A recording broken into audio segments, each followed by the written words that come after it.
오늘 말씀의 제목이 사랑입니다. 가슴이 설레죠? 사랑.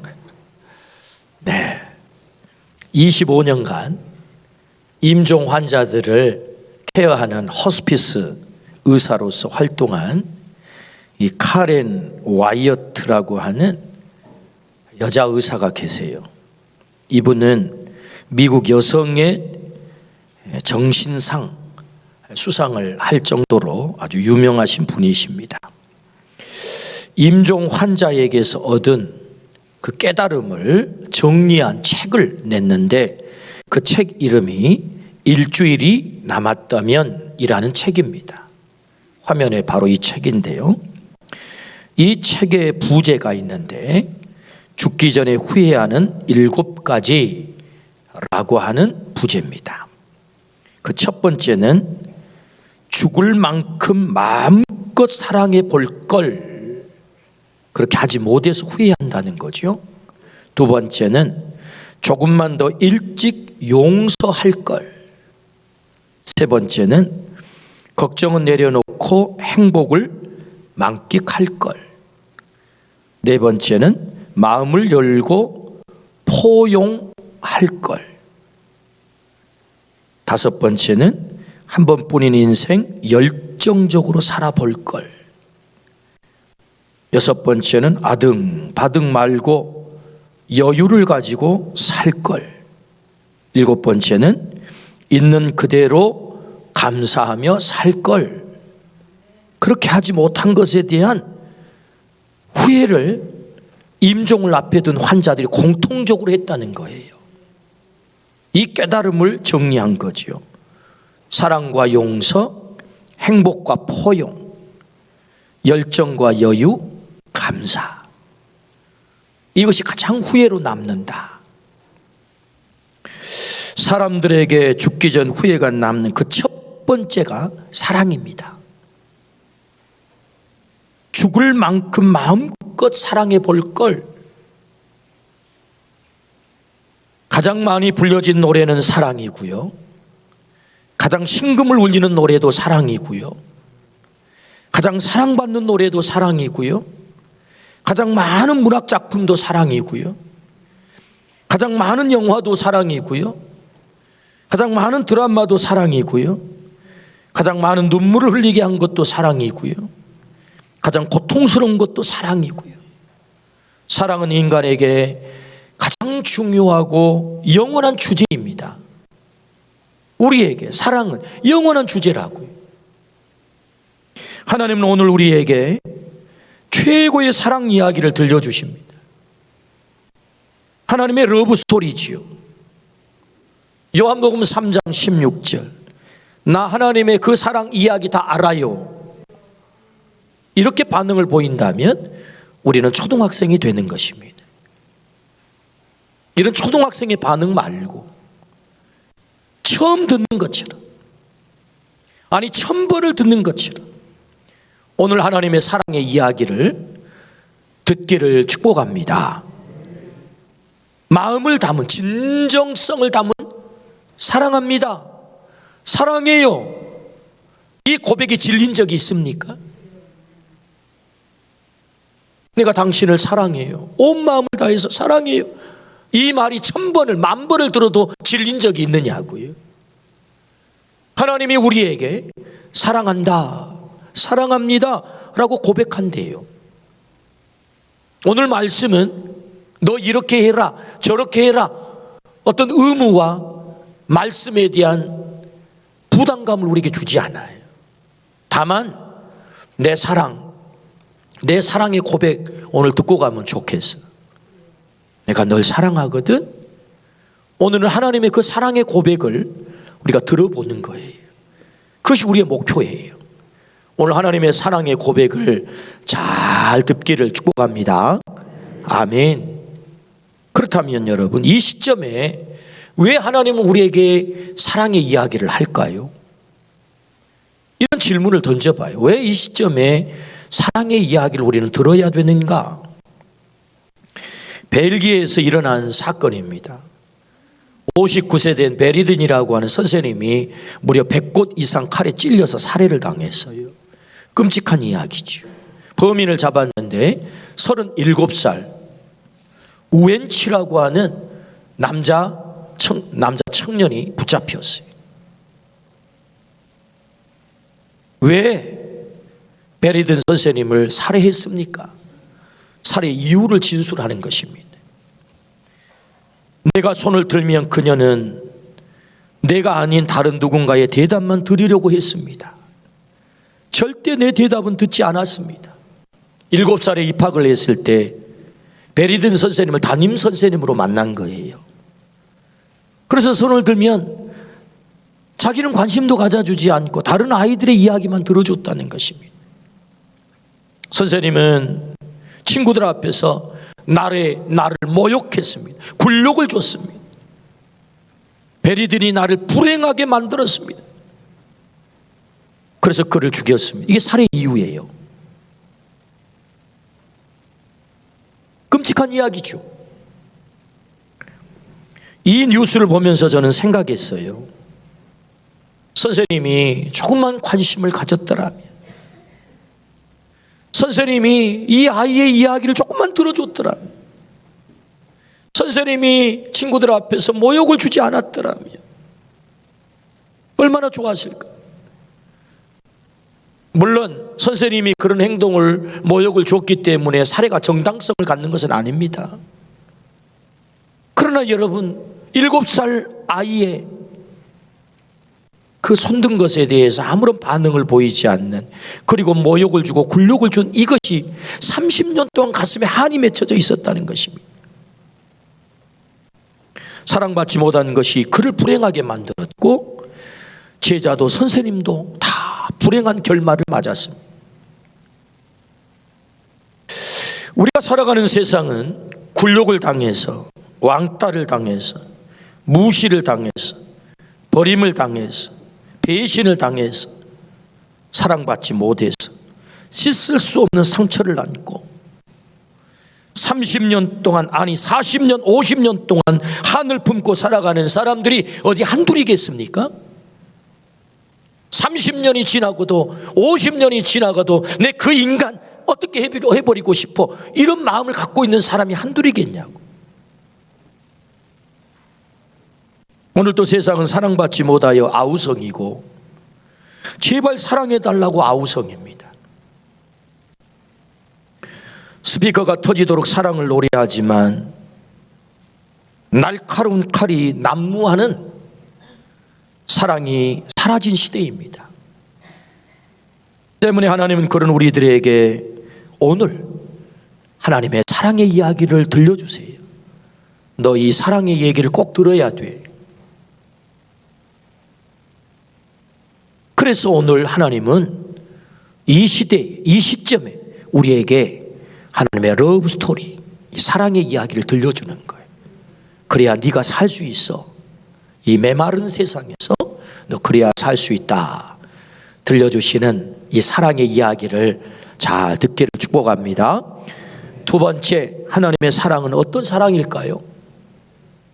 그 첫 번째는요, 무차별적 사랑이에요.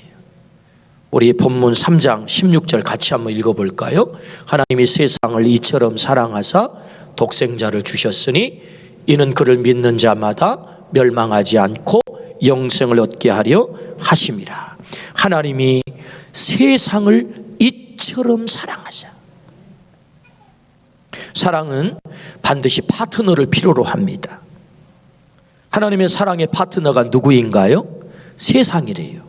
세상을 사랑했대요. 이 세상은 헬라어로 코스모스라고 합니다. 코스모스, 우주, 질서, 그런 뜻을 갖고 있습니다. 사랑의 파트너 세상, 그것은 좁은 의미의 이 세상의 모든 사람을 말합니다. 사람, 세상, 사람. 넓은 의미로는 하나님이 창조하신 모든 세계를 말하는 거예요. 그것이 하나님의 사랑의 대상이래요. 주님은 왜 세상을 사랑한다라고 했을까요? 나는 유대인만을 사랑해, 아브라함의 자손만을 사랑해, 똑똑하고 잘난 로마인을 사랑해, 스카이 이생들만 사랑해 라고 말하지 않고 세상을 사랑한다고 말했을까요? 이 말씀 속에는 사랑의 무차별성을 말하고 있는 거예요. 나는 세상의 모든 것을 사랑해. 내가 창조한 한 생명 한 생명 그 모든 피조물을 나는 사랑해. 이 말씀이거든요. 하나님의 사랑은 차별이 없다 이런 말입니다. 인간 사랑과 하나님의 사랑의 가장 큰 차이가 무엇인가요? 대상에 따라 사랑의 정도가 다르다는 것입니다. 사랑의 차이가 있다는 거예요. 제가 아는 50이 넘으신 한 성도님은 부모님이 아직도 이해가 안 된다는 거예요. 뭐가 이해가 안 됩니까? 그랬더니 장녀인 언니하고 둘째인 자기를 부모님이 그렇게 차별을 했다는 것입니다. 언니는 조금만 잘해도 엄청 막 칭찬을 하고 자기는 대단한 상을 받고 와도 부모님이 꼭 이렇게 말했다는 거예요. 야, 그거 상 다 받았지? 너만 받은 게 아니고 다 받았. 아니 자기만 받아왔다니까 대단한 상을.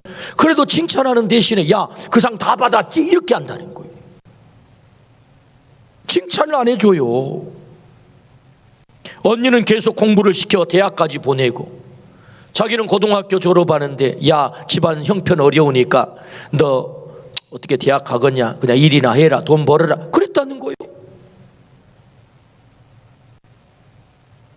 언니는 시집을 보내면서 바리바리 싸서 보내고 자기는 그냥 기본만 해줬다는 거예요. 얘기를 듣는데 50이 넘은 아줌마가 눈물이 뚝뚝 떨어져요. 얼마나 가슴에 맺힌 게 많으면 그럴까요? 이게 뭐죠? 부모도 차별하는 거예요. 언니와 동생, 형과 나, 이거 여러분 차별이 있습니다. 이게 인간의 사랑이거든요. 대상에 따라 사랑의 차이가 있는 거예요. 우리를 괴롭히는 게 뭐지요? 차별 아닙니까? 그러나 하나님은 세상을 사랑하신대요. 유대인도 이방인도 똑똑해도 무능해도 못났어도 능력이 많아도 능력이 없어도 깨끗해도 더러워도 죄가 많아도 허물이 많아도 도저히 구제불능 인간이어도 괜찮아, 난 널 사랑해. 그것이 하나님의 사랑이라는 것입니다. 하나님이 세상을 이처럼 사랑하사 그 세상 속에는 다 포함되는 것입니다. 여러분, 돌아온 탕자를 안으신 아버지를 보십시오. 이 아버지가 누굽니까? 하나님 아닙니까? 누가복음 15장에 집안의 큰아들은 돌아온 탕자가 반갑지 않습니다. 집안에 머물며 아버지에게 충성을 다하고 재산을 불리기 위해서 아침부터 밤늦게까지 죽으라고 일한 나만 사랑해야지. 아버지 재산을 가지고 나가서 창기들과 말아먹어버린 만신창이 되어 돌아온 인간 말종 그 탕자를 어떻게 사랑한단 말입니까? 아버지, 당신이 부당합니다. 이게 형의 얘기 아닙니까? 인간은 뭘 요구하는 것입니까? 사랑의 차별성을 가지라는 것입니다. 탕자와 같은 인간 말종을 사랑하면 안 된다는 것입니다. 근데 아버지는 어떻게 해요? 큰아들도 사랑하지만 탕자도 사랑하거든요. 만신창이 되어 돌아온 그 탕자도 사랑하거든요. 깨끗했습니까? 공부 잘했습니까? 성공했기 때문입니까? 아닙니다. 완전한 실패. 만신창이 사랑받을 수 없는 냄새나는 인간. 근데 아버지가 그를 품거든요. 이게 뭐예요? 무차별적 아버지의 사랑인 거죠. 하나님의 사랑인 거죠. 난 널 그렇게 사랑해.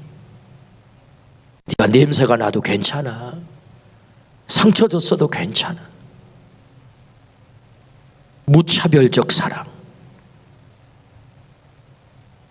만약 하나님이 차별하여 사랑한다면 하나님의 사랑받을 자가 누가 있겠습니까? 사랑은 격에 맞아야 되거든요. 하나님께 격이 맞아 하나님의 사랑을 받을 만한 인간 몇 사람이나 될 것 같습니까? 이사야 41장 14절입니다. 버러지 같은 너 야곱아, 너 이스라엘 사람들아, 두려워하지 말라. 나 여호와가 말하노니 내가 너를 도울 것이라. 내 구속자는 이스라엘의 거룩한 이인이라. 야곱이 뭐 대단해서 사랑했다고요? 아니래요. 버러지 같아요. 버러지 같은 야곱. 나는 너를 택했고 나는 너를 사랑해. 할 말 없잖아요. 하나님의 무차별적 사랑. 여러분, 이 무차별적 사랑을 오해하면 안 돼요. 이 무차별적 사랑이란 하나님 앞에 나 한 사람만 사랑받는 것처럼 나를 사랑한다는 말입니다. 그게 무차별적 사랑이에요. 1892년 32살 나이로 이 조선 땅에 들어오신 사무엘 무어 목사님이 계세요. 현재는 이 소공동 롯데 호텔 자리입니다만은 그곳에 곤당골 교회를 세웠어요. 그리고 학교를 열었습니다. 정말 가난하고 헐벗고 어려운 사람들을 불러 선교를 할 뿐만 아니라 그 아이들, 그 자녀들을 데려다 가르치기 시작한 거예요. 그 학생 가운데 박봉출이라는 학생이 있었습니다. 근데 당시에는 전염병이 돌면 다 죽잖아요. 콜레라, 장티푸스. 대책이 없잖아요. 근데 아버지가, 이 박봉출 아버지가 장티푸스에 걸린 거예요. 근데 이 박봉출은 백정의 아들이에요. 아버지가 백정이란 말이에요. 이름도 없어요. 박가요, 박가. 그냥 박가. 그래서 봉출이가 선교사님 우리 아버지가 지금 죽게 생겼어요. 우리 아버지 좀 살려주세요. 눈물을 흘리면서 간곡히 부탁을 하자 이 무어 선교사님이 함께 선교를 하는 의료 선교사로 들어온 제중원의 고종 왕의 주치의였던 에비슨에게, 이 에비슨은 나중에 세브란스 병원을 세우잖아요. 제중원에 계시다가 에비슨 선교사님에게 부탁을 했어요. 선교사님 오셔서 우리 학생의 아버지 박가가 백정이지만 비록 천출, 당시에 백정은 가장 낮은 신분이거든요. 좀 살려주세요. 그랬더니 왕의 주치의가, 에비슨 왕의 주치의가 백정, 이 박가를 와서 치료한 거예요. 백정들 동네에 와가지고. 있을 수가 없는 일입니다. 이건 당시에 조선 사회에서 있을 수가 없는 일이에요. 왕의 주치의가 백정을 찾아가서 고친다고 큰일 나는 얘기입니다. 그런데 이 박가와 박봉출은 차별 없는 사랑을 본 거예요. 왕도 찾아가서 치료하고 백정도 찾아가 치료하시는 저분들은 도대체 누구냐. 이 차별 없는 사랑을 보면서 예수님을 믿게 된 거예요. 그래서 이 박가는 박성춘이라고 하는 이름을 얻었어요. 봄을 이룬 사람. 그 아들은 박서양이라고 하는 이름을 얻었어요. 새벽을 여는 사람. 그래서 박성춘은 장로님이 되시고, 그리고 박서영은 우리나라 최초 서양 의사가 됩니다. 건국 훈장을 받았던 바로 이분이시죠. 뭐죠? 차별 없는 사랑을 본 거예요. 하나님의 차별 없는 사랑. 왕도 사랑하지만 백정도 사랑하는, 그 당시엔 도저히 있을 수 없는 사랑을 보게 된 거죠. 하나님의 사랑은 어떤 사랑입니까? 무차별적, 차별 없는 사랑이다. 하나님이 오늘 우리에게 이렇게 고백해요. 너는 내 사랑받기에 딱 좋은 파트너야. 할렐루야. 너는 내 사랑을 받기에 딱 좋은 파트너야. 우리에게 그렇게 사랑을 고백한다니까요. 이 무차별적 사랑. 두 번째, 하나님의 사랑은 어떤 사랑입니까? 최고의 것을 주시는 사랑이에요. 최고의 것을 주시는 사랑이다. 하나님이 세상을 이처럼 사랑하사 독생자를 주셨으니. 어떻게 사랑했다고요? 독생자를 주셨다고요. 하나밖에 없는 휘원 토 모노게네스, 하나밖에 없는 아들. 여기 주셨다라는 말은 디도미라고 합니다. 헬라어로 보내다, 넘겨주다, 값을 지불하다, 그런 뜻이에요. 주경학자 웨스트콧은 이 낱말이 재물을 바치는 일을 암시하고 있다라고 주경을 했어요. 그러니까 하나님이 독생자 하나밖에 없는 아들을 보낼 때 제물로 보냈다는 것입니다. 죽이기 위해서 보냈다는 거예요. 왜? 그래야 나 살리니까. 죽이기 위해, 나를 살리기 위해, 그 아들을 죽이기 위해서 이 땅에 제물로 보냈다는 거예요.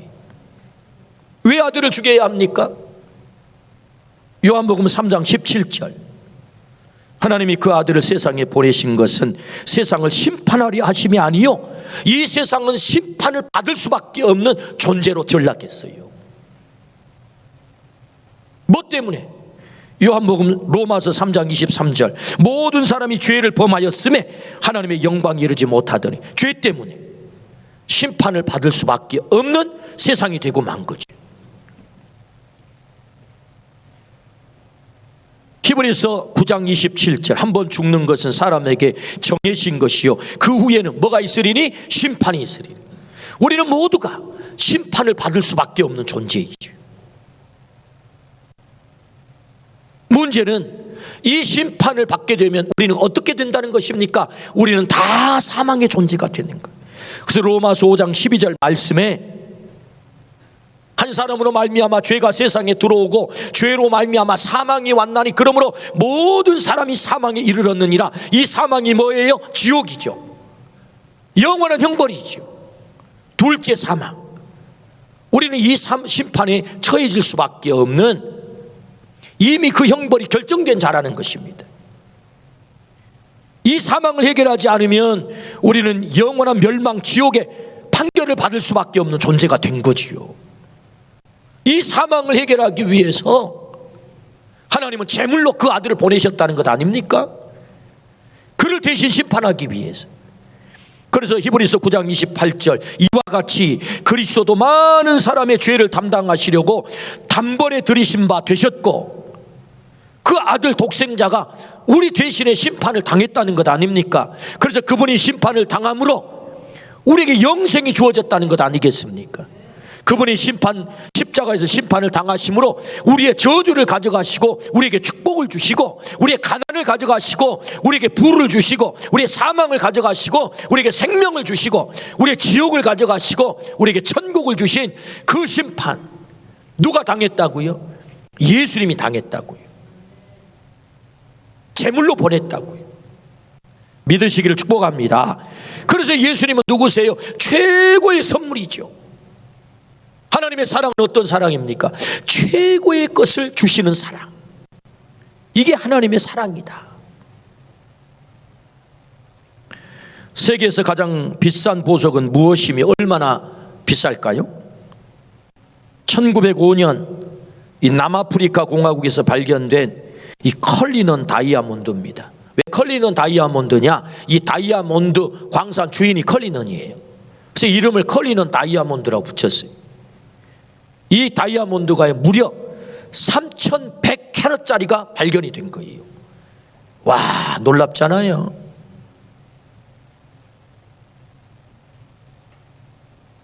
이 보석을 누가 갖게 됐느냐? 영국 왕실이 갖게 된 것입니다. 이 보석을 남아프리카 공화국에서 그 광산에서 발견을 해가지고 운구를 해오는데, 이걸 이동해 오는데 군인들이 가가지고 호의를 해가지고 가져온 거예요. 그래서 세공을 맡긴 것입니다. 그래서 이 보석을 가지고 한 105조각으로 나눴다는데, 제일 큰 것 540캐럿짜리는 영국 왕이 대관식을 할 때 사용한 홀, 이 지팡이에다가 세팅을 한 것입니다. 540캐럿. 그리고 나머지는 어디다 박았어요? 영국 왕의 관에다가, 면류관에다가 보석을 저렇게 박은 것입니다. 그럼 무려 이 보석의 값이 얼마냐? 2조 2천억이라는 거예요. 별로 놀라지도 않아요. 2조 2천억 보석이 세상에서 제일 비싼 보석이랍니다.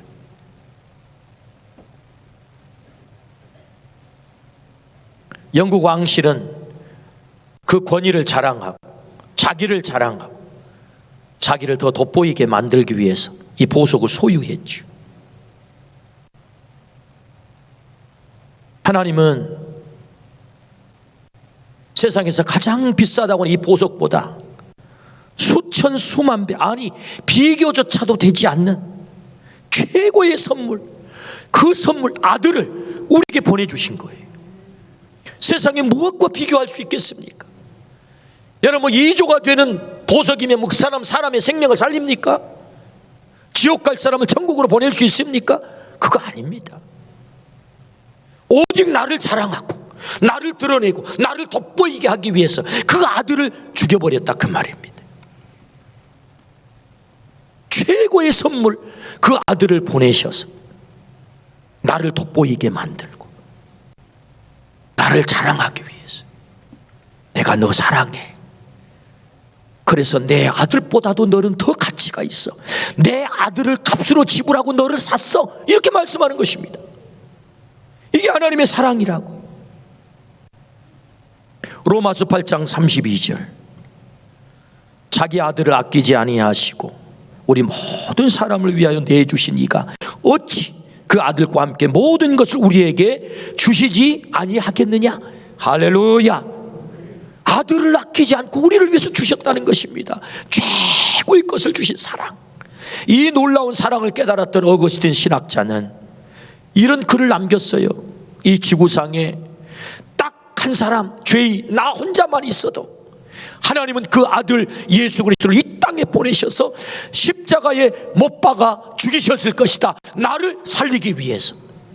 이것이 하나님의 사랑이다, 이 글을 남겼어요.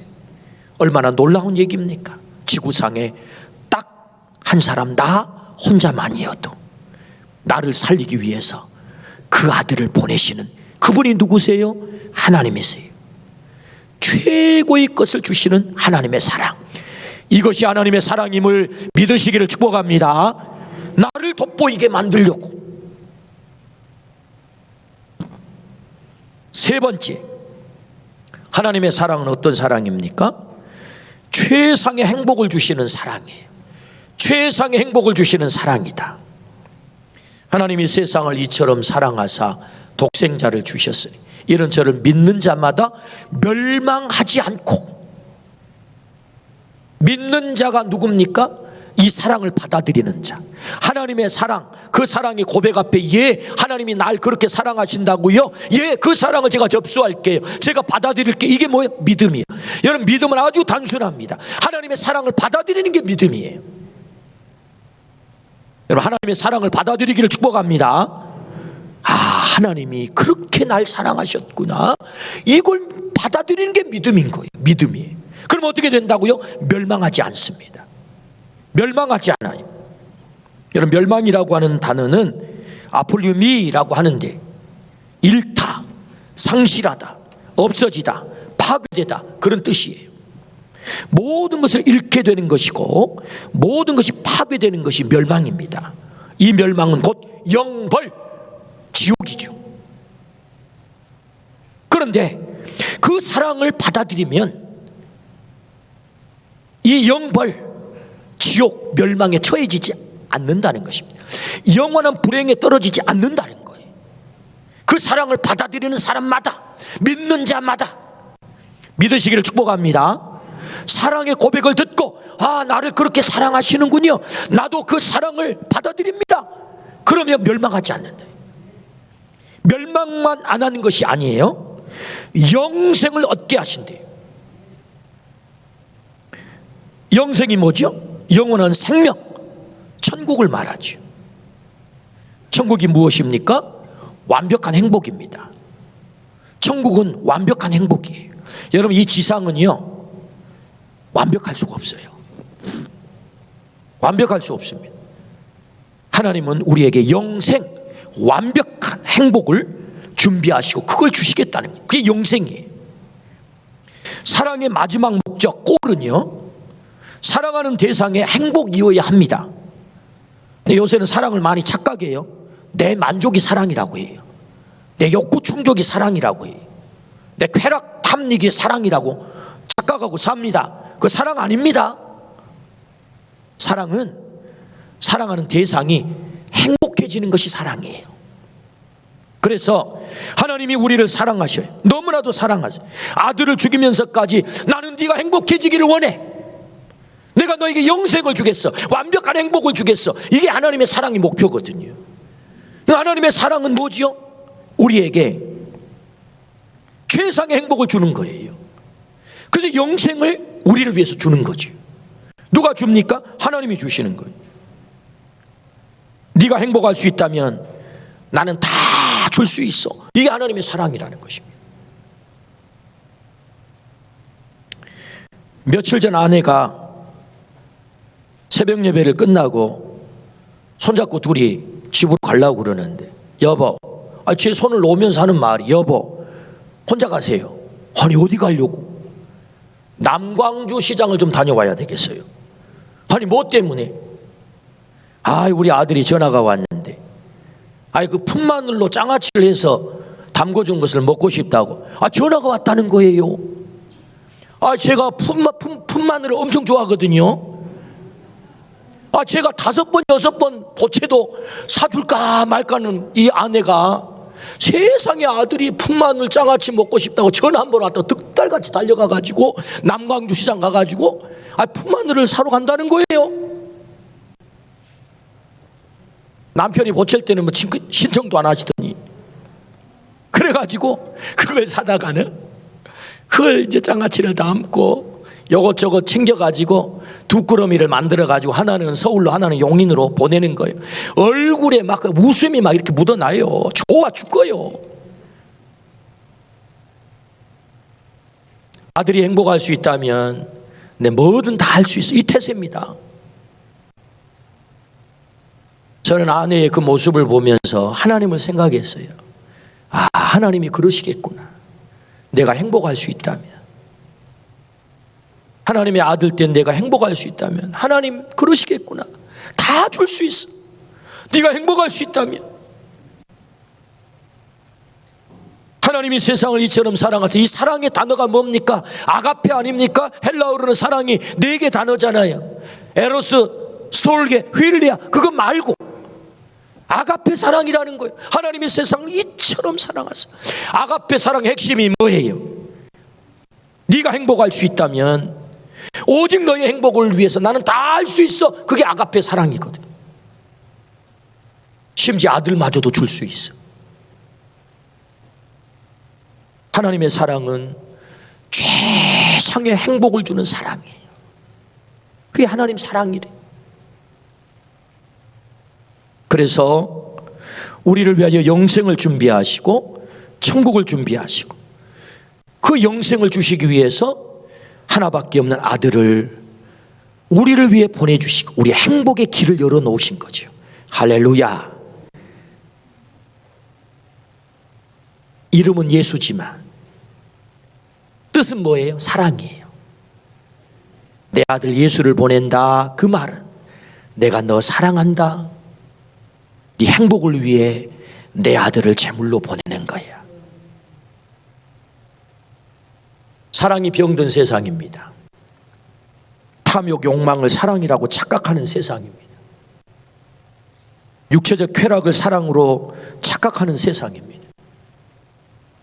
사랑이 메말라 서로가 서로에게 깊은 상처를 내며 살아가는 세상입니다. 모든 노래가 사랑을 말하지만 그 사랑에 목말라 죽어가는 것이 세상입니다.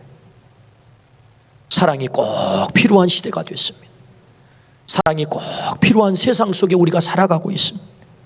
이때 오늘 하나님이 우리에게 사랑의 고백을 하세요.